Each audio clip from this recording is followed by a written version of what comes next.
Election day is upon us, and KTSM 9 News, your local election headquarters, is getting you ready before you hit the polls tomorrow. Thank you so much for joining us. I'm Natasha Paloma. And I'm Andy Morgan. Everything from election previews, of course, security at voting sites, and even voter turnouts, we've got you covered. KTSM 9 News reporter Tani Davis is live from Central El Paso with more. Tani.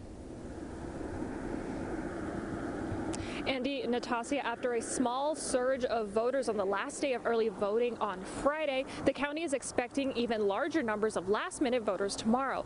Locations like the East Annex, YWCA West, Marty Robinson Recreational Center, and Doris Van Duren Library are all expected to be the busiest in El Paso come Election Tuesday.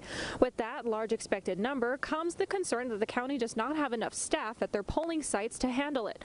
While some voting staff have called in due to COVID-19 concerns, Lisa Wise from County Elections say that they will be fully staffed come tomorrow. We have what's called an extra board that we have.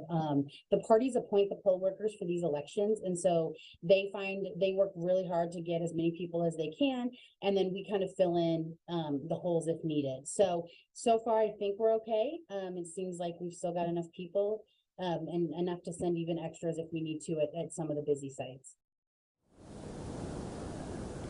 Polling sites will open tomorrow at 7 a.m. and will close at 7 p.m. You will need to show a photo ID to vote in Texas. Some IDs that can be used include your driver's license, U.S. military ID with photo, a U.S. passport, or a personal Texas ID card.